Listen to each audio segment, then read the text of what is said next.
upload it to the Okay, yeah. start webinar. Let's get started.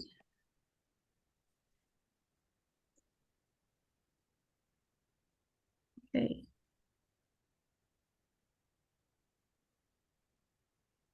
Welcome to all our new members. So we've just see how many we've got coming.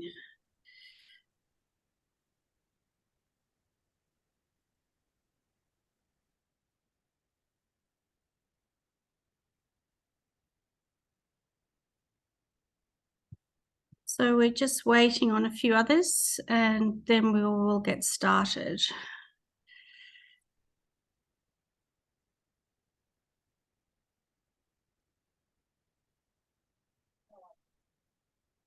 I might mute everybody.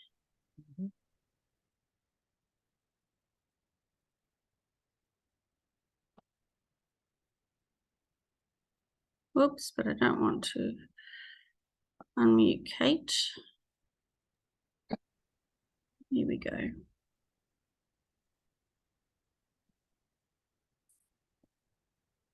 Well, we might get started.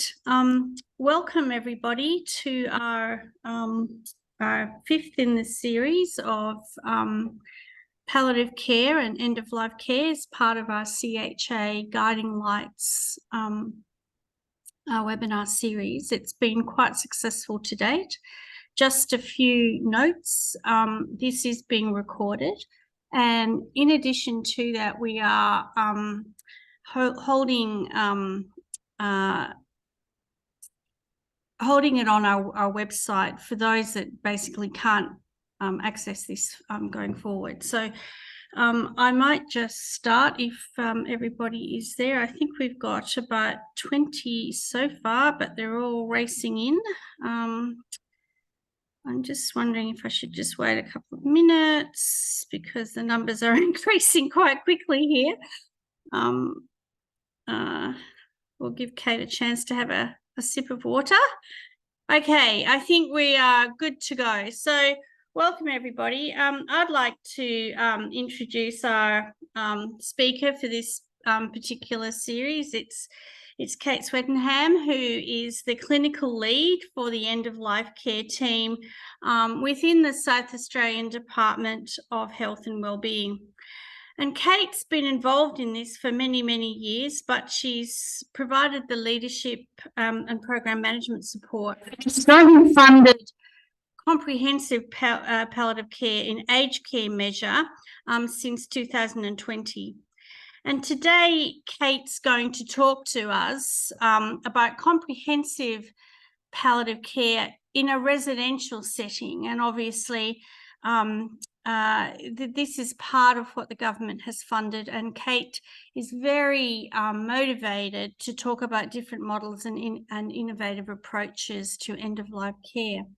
So without further ado, I will take myself off the screen, Kate, and leave it all to you. And welcome, Kate. Thank you for joining us today. Thank you so very much for your very kind acknowledgement and welcome. And I'm delighted to be here.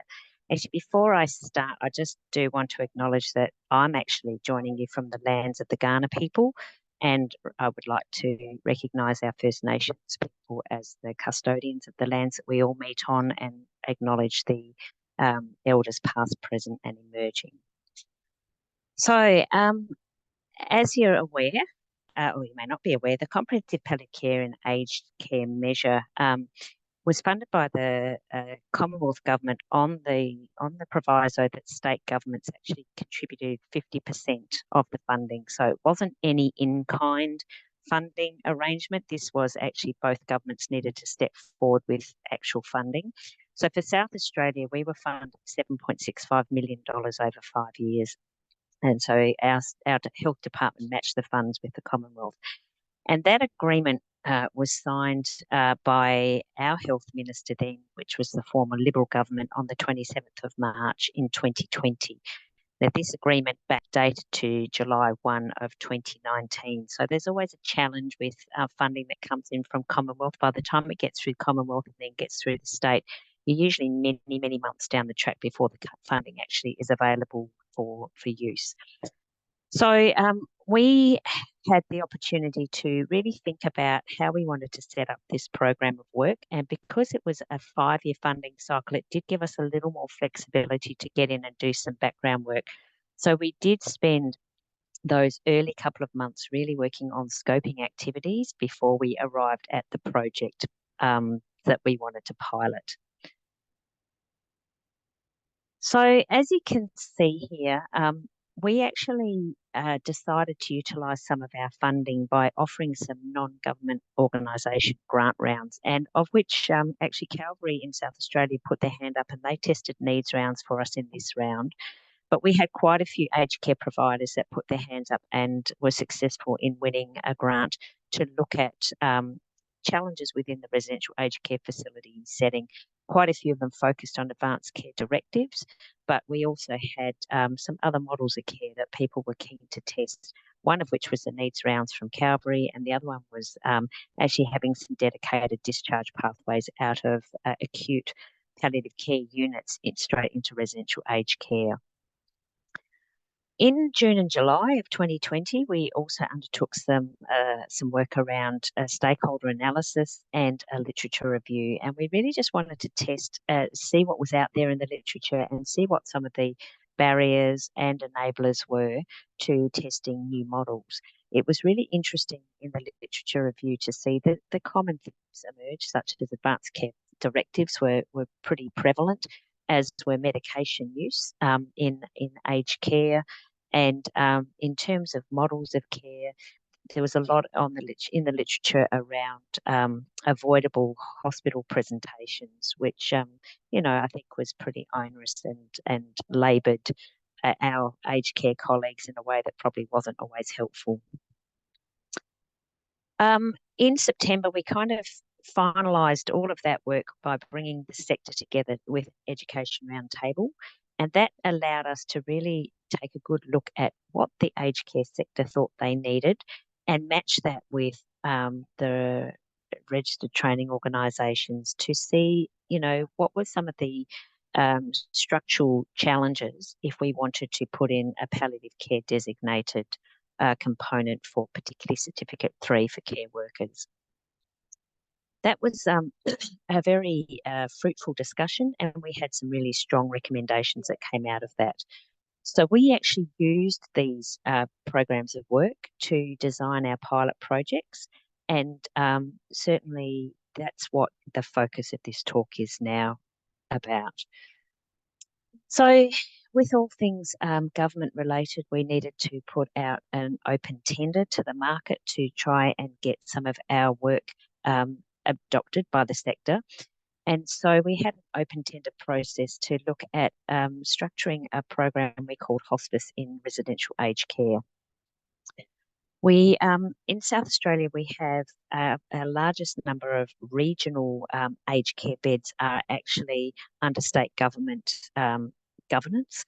And so we felt we needed to make sure that we picked up some work in the regions as well. So as you can see here, Elder Care, which is a fairly mature aged care organisation in South Australia, actually won the open tender, and they put forward their proposal to test hospice in residential aged care. And the Rural Support Service, which is an organisation that supports the 6 state government regional local health networks, they then tested the same model, but in the regional aged care facilities. But they also added an additional component to theirs, which was to look at how we might better engage general practitioners and look at some kind of shared care or education process in aged care out in the regions. So the types of things that we were looking for in terms, that coming back to the scoping exercises that we'd undertaken, was that we really wanted to support internal escalation with residential aged care facilities so that residents at end of life are actually cared for in place by staff who feel confident and have skills. And those skills needed to be across the following aspects. So advanced care planning, what we got from the literature and what was supported in some of the early days of this work, was that staff didn't feel they had the communication skills to start conversations around advanced care planning, goals of care, even resuscitation pathways. We wanted to see escalation of care pathways, and for that to occur, we needed to actually have a process within the residential aged care facility where they could identify what the escalation points were. And that required whether or not they accessed specialist palliative care in reach, and if not, did they have means to do that? Was that something that could be added in? And general practitioner support, as well as just nursing, enrolled nursing, registered nursing within an aged care facility for care workers to start the escalation process. They needed to have access to education and training, and what we heard from our roundtable was that a lot of care workers were not really fans of doing things electronically, and that they much preferred face-to-face education, and they actually really thrived from that bedside mentoring and support. So if they were encountering something challenging at the bedside, having a mentor come in and kind of work through it with them was actually far more valuable to them in their minds. We wanted to test personal care worker traineeships because there was a big drive at the time around apprenticeship training, and we thought if we could actually build a traineeship into residential aged care, we could then structure the education program to be very palliative care focused, and so elder care were prepared to test that for us. And then finally, if you're going to have hospice as your kind of overarching theme, that we needed to make sure that residents and their families actually did experience grief and bereavement support. So we found that really what we wanted in terms of our aim was to make sure that residents had good end-of-life care available within the facility, regardless of their diagnosis, location and life circumstance. And so you can just see down here in the table that the rural support staff service was able to start earlier than elder care. Now, that was because rural support service, we could do a direct appointment, being a state government-run organisation. Elder care was still caught up in the procurement side of the tender. But they both started in 2021. Rural support engaged 15 of their sites, and so that equated to 573 beds in total. Elder Care had, at the time of this project going live, they had 11 sites, I think now up to 13, but they chose 7 of their 11 sites to be the pilot sites. The needs rounds, which was identified by Free in the early NGO grants round, they in rural support decided to use a palliative medicine consultant to lead their needs round because they saw this as a key aspect of their GP engagement program, whereas elder care went with the model that had been devised in ACT and had that as a nurse practitioner-led program.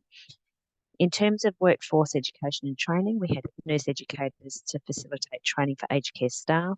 Palliative medicine consultants were facilitating GP education and case-based discussions in the rural support service.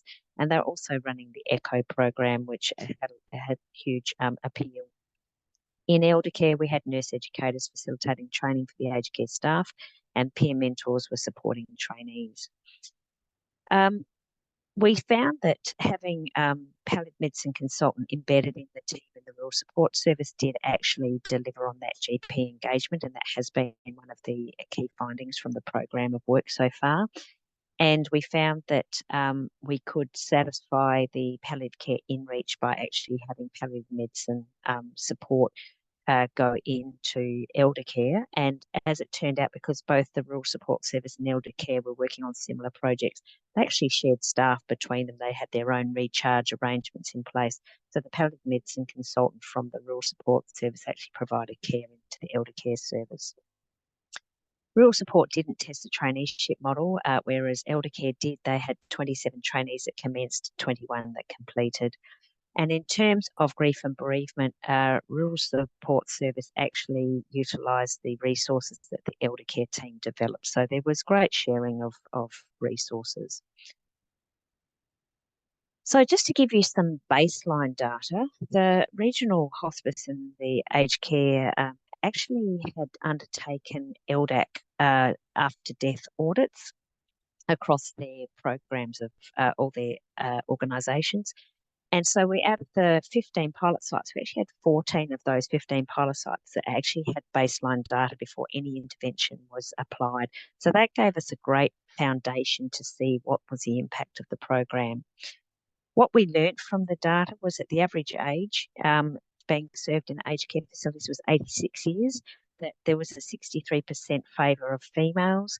Language was English at 93%. Country of birth was 68% were from Australia, and the cause of death, 42% had dementia.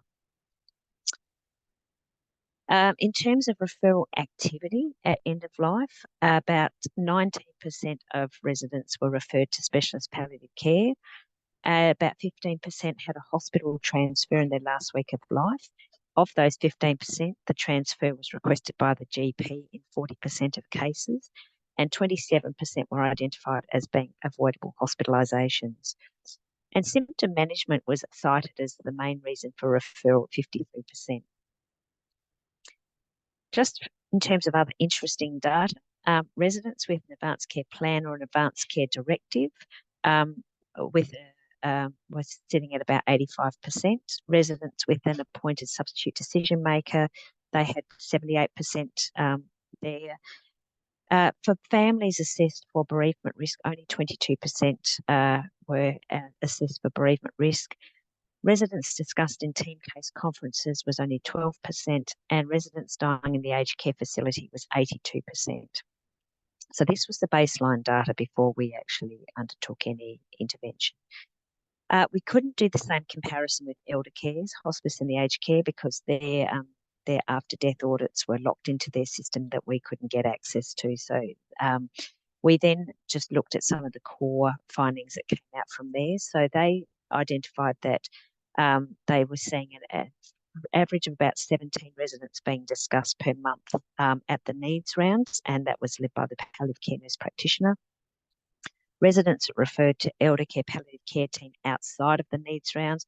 That actually was a spin-off from introducing the needs rounds, and they started to find that they were getting quite frequent taps on the shoulder about people that hadn't been discussed in the needs rounds that they thought needed to be. And so we started to capture that, and that averaged 8 residents a month. And certainly the sites themselves really started to recognise their palliative care educator and nurse practitioner, and so they were seen as a key resource and well received. In elder care's data, they had less than 1 admission to hospital for end of life, and so they averaged 7 admissions over 10 months. And the strong on-site palliative care presence did mean that they were managing deterioration in-house. So, you know, we'd seen in the literature that there was a majority of residents presenting to ED, and actually the elder care went against that trend.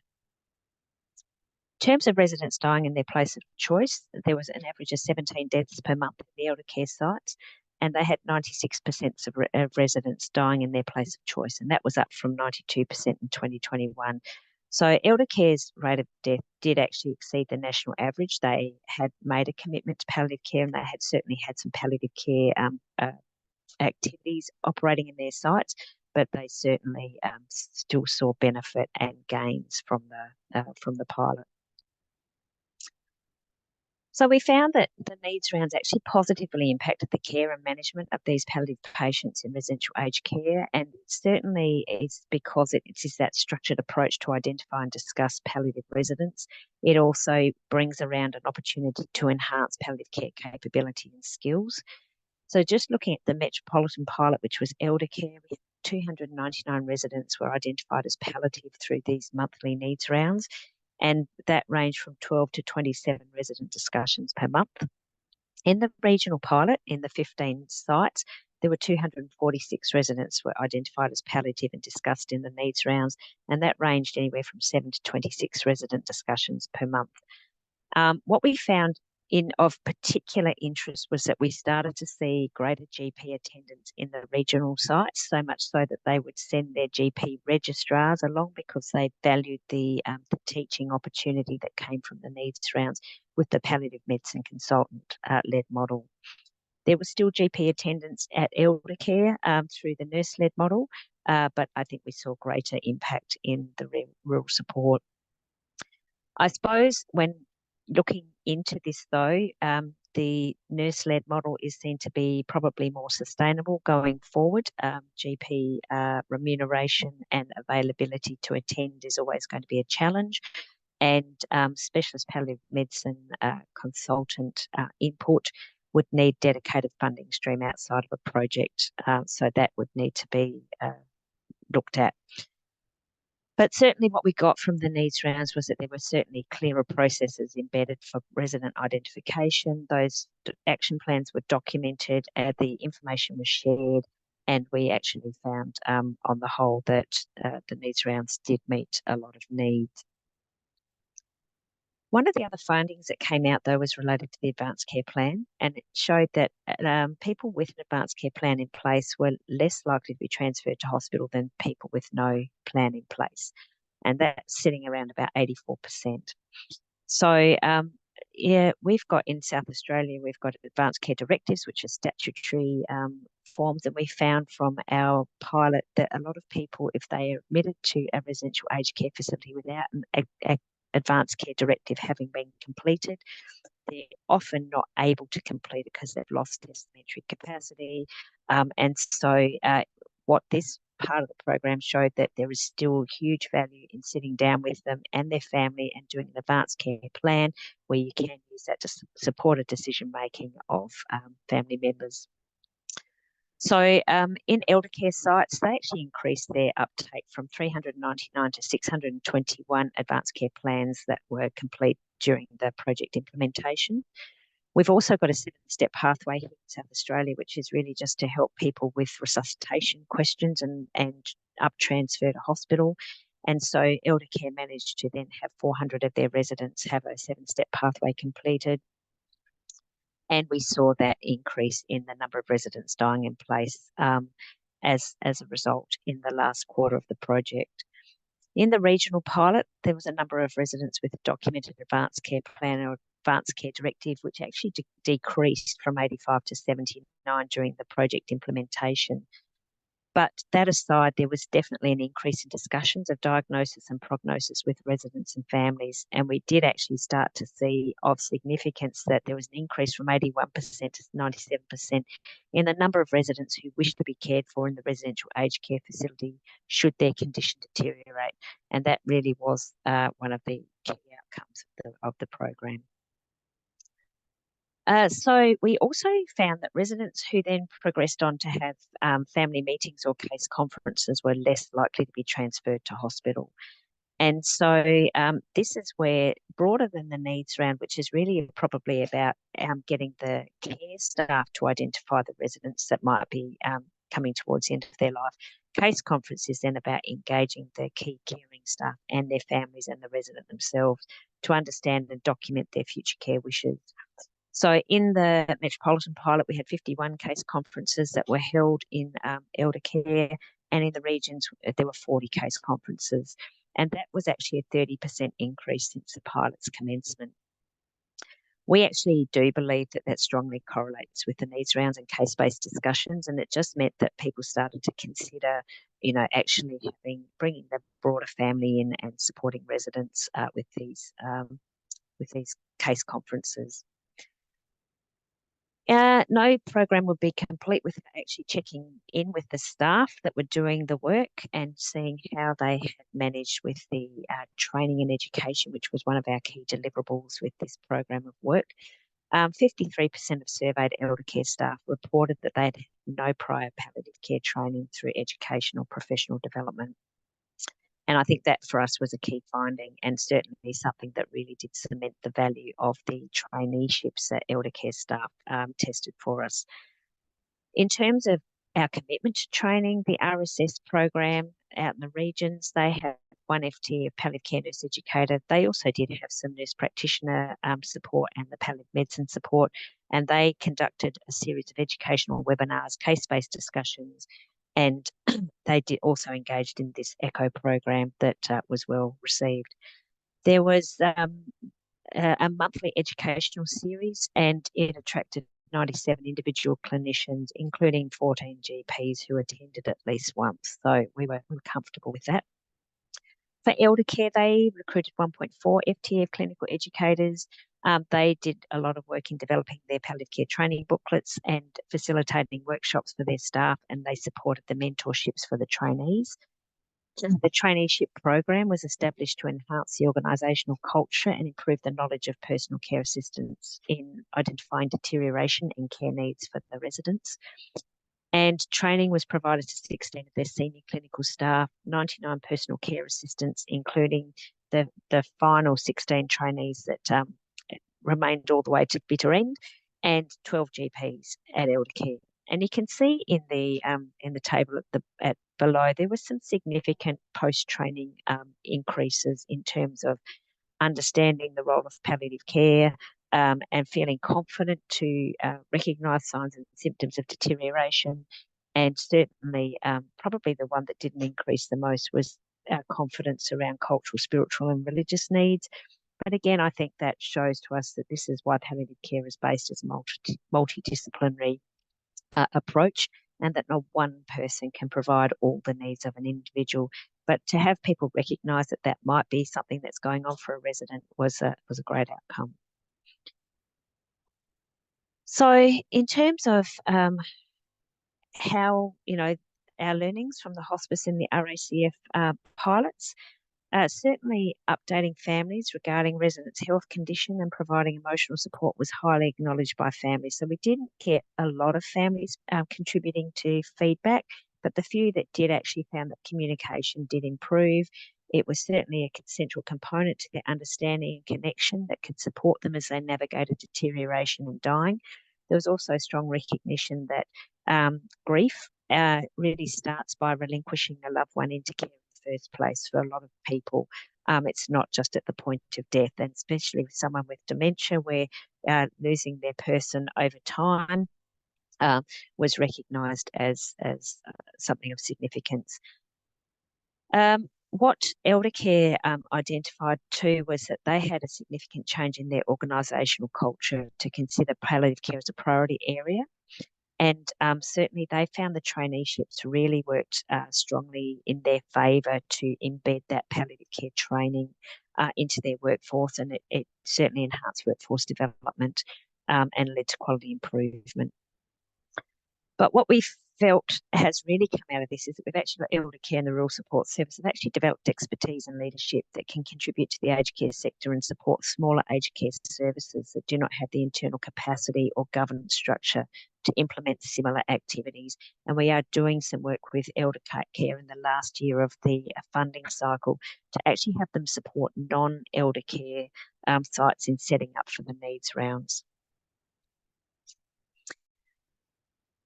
This is just a very coarse cost-benefit analysis, if you like. It shows you what the funding was. Elder care's funding was shorter than the rural support service, but effectively over the course of the elder care funding, it worked out to be a cost of $5.87 per person per day of the pilot to run the program of hospice in the aged care.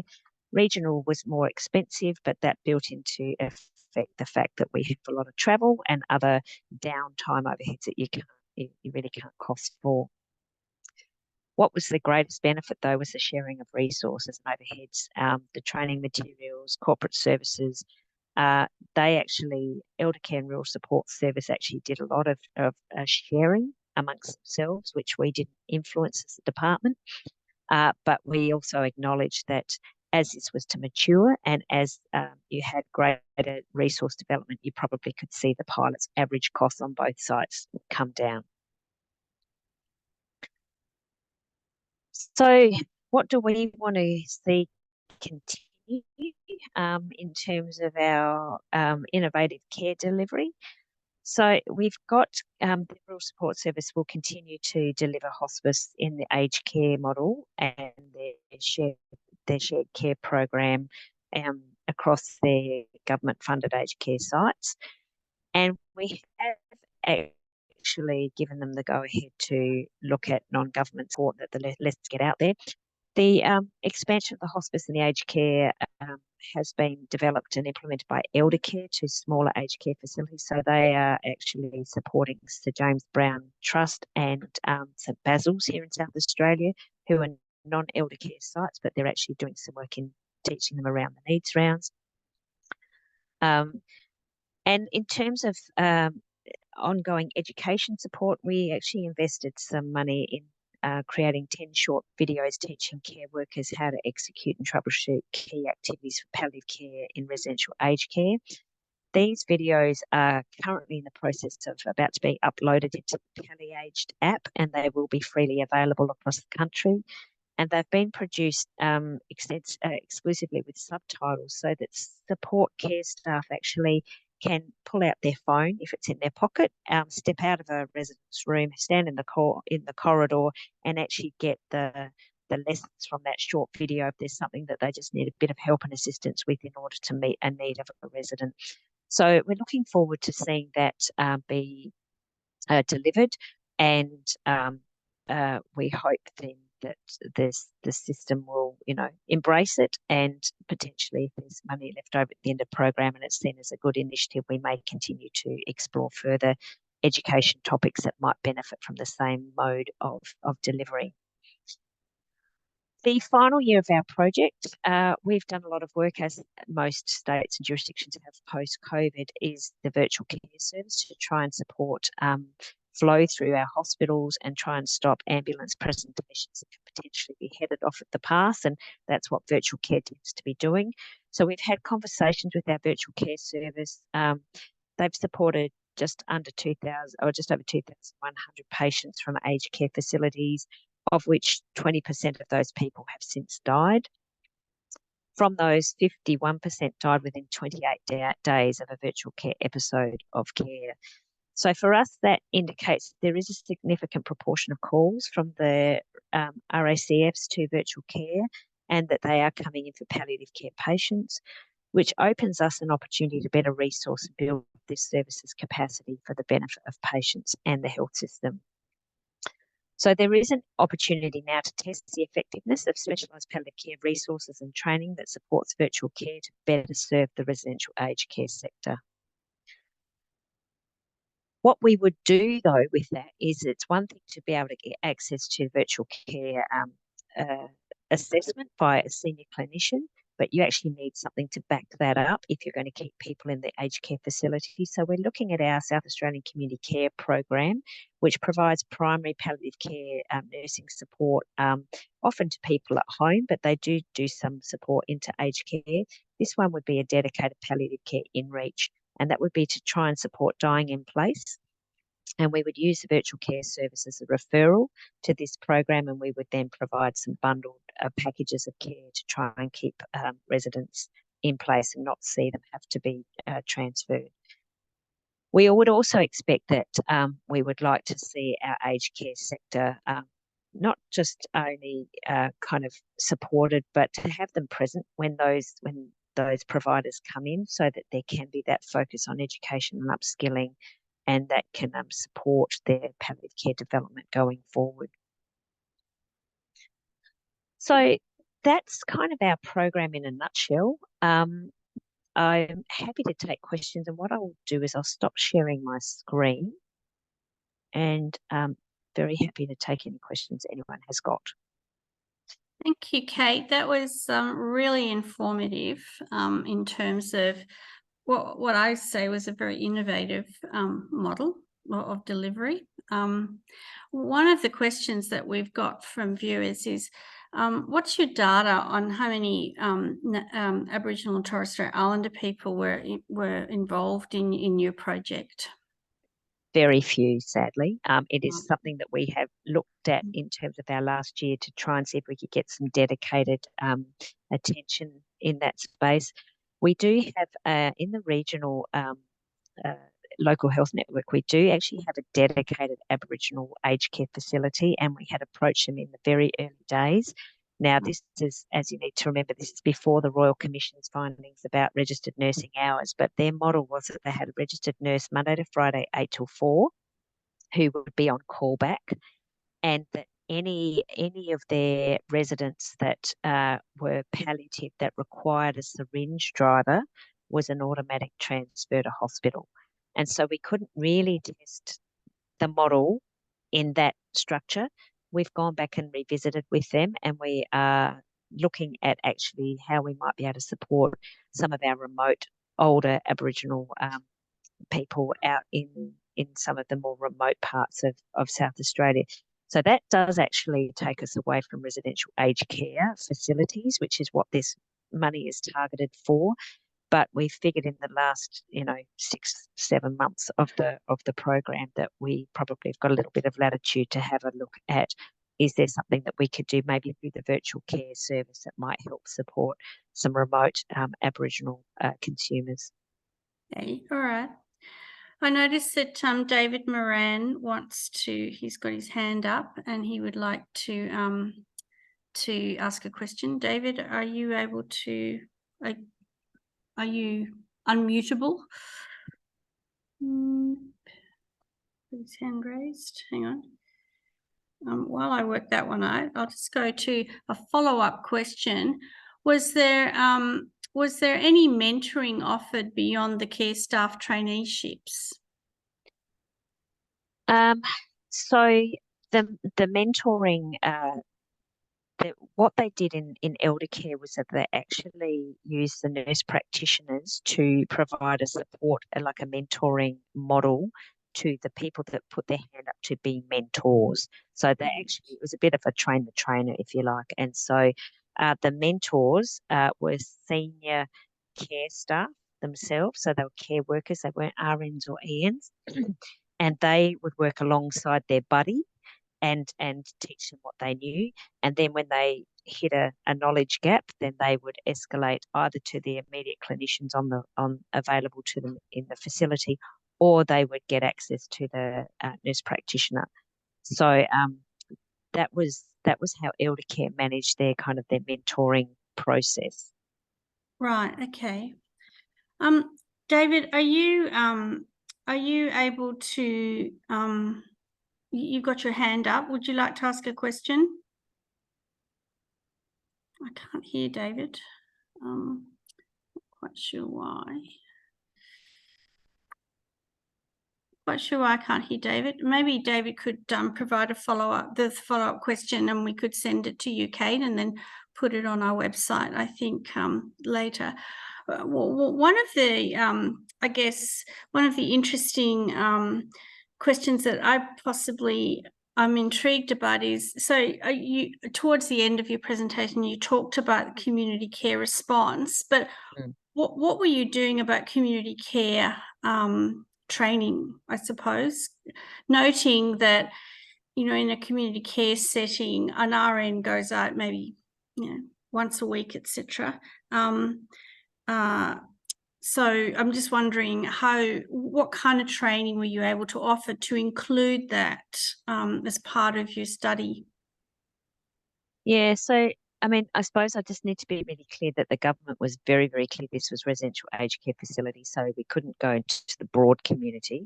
So the education that we did provide was really targeted to staff of aged care facilities, Right. and we did a myriad of things. In the regions, they actually went out. They physically went out. We took the information that came from the education roundtable and we provided face-to-face workshops. So that was a lot of travel for the one FT of nurse educator. But she developed some toolbox sessions and she developed a web series so that she could keep them engaged in between times. And they also started what they call the link nurse. And so that was to actually identify a nurse champion that then has regular catch-up education sessions with the team from the Rural Support Service.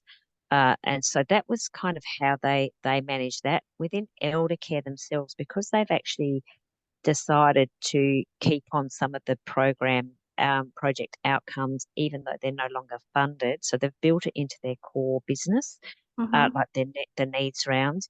They've retained their palliative care nurse educator, and she is available to all of their sites. So regardless of whether it was pilot site or not. and provides some of that education and training to the aged care workforce there. So I don't know if that answers it.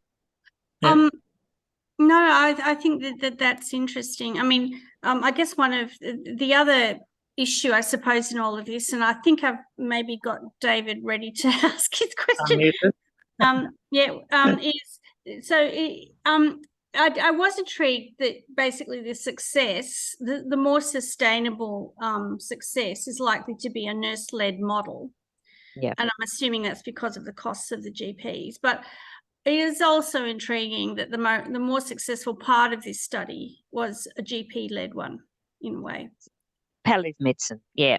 And I think it's because, if you look at the regional part of South Australia, I think they feel all the time that they took the scraps from metropolitan tables, and so to actually have a resource that was identified as theirs and dedicated to them actually made them own it more too. So we saw some great engagement there. Okay. David, are you there? I'm here. Hi. You hear me? Yes, yeah, we can. clear. No, so sorry. I was just the technology. Sorry about that. No, you're amazing. Great project. Really good project. Thank you. Just a query about the when you looked at the benefit analysis work and you kind of looked at the funding and the days, did you analyse at all the impact on the days saved out of the hospital system? Because it looks like it'd be quite significant. Yeah, we would love to. Sadly, we just couldn't get that level of data out of SA Health. Funnily enough, it's where I work, but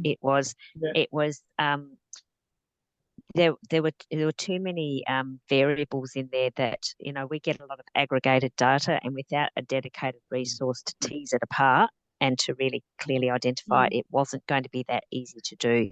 So that's why it was a very crude, analysis, and it was based basically on the costs incurred at the aged care and not at the public hospital end. That is often the case, I think. Because particularly where there was hospital avoidance that was identified, it may have been quite significant. In terms of the level of the funding that you had with the amount of avoidance you achieved in it.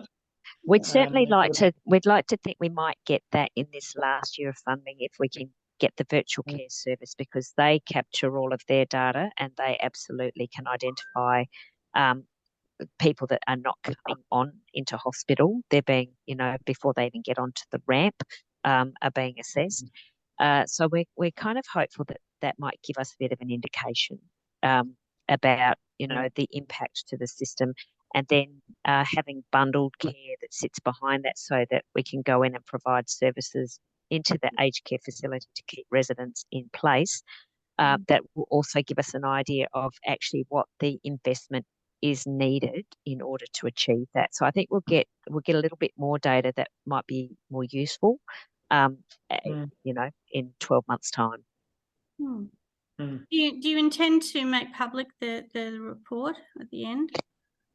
It's a good question. I think we've shared all of our findings with the Commonwealth, and the Commonwealth have got an evaluator evaluating across the whole country. So I think really once the Commonwealth is comfortable with everything, then I would imagine that it will become publicly available. Yeah. Okay. Well, I think I would be keen to read that, especially David's point's very valid. We're setting up a palliative care lead here at the moment, so it's quite fascinating seeing, and we've had that 7-step pathway approach in our service as well, but tying it all together properly and having a comprehensive coordinated program through the organisation is something we'd like to do. So this study is quite useful to see how it was done. Well, we'd always be happy to connect you with the people that have done the pilots, and if you wanted to, pick their brains. Really well. You know Jane really well? Yeah. Okay, well, given that this is the short, sharp lunchtime series, Kate, thank you for a really informative outline of your project. I really wish you well for the next year. And as I said, very, very keen to get a copy of the report and to even have you on next year again to talk about what outcomes.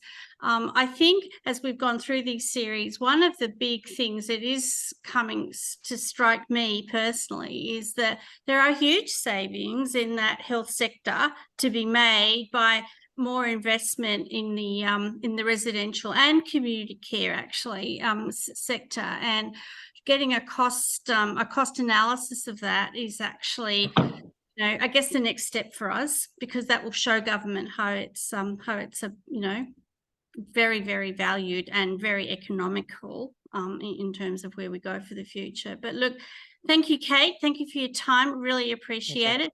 Thank you to everybody who listened. This will be on the webinar. It'll take a couple of weeks for me to work out to get it up there, but we'll make it happen. Don't worry. Thank you. And of course, our next one is Philip Good from Brisbane. He has a palliative care clinic, so to speak, in as part of St Vincent's. So he will be our next speaker, the last for the year, and we have not forgotten that Peter Jenkins, who we could not get on because of technical reasons, we will schedule for next year. So thank you, everybody. Much appreciated. Have a good day. Bye.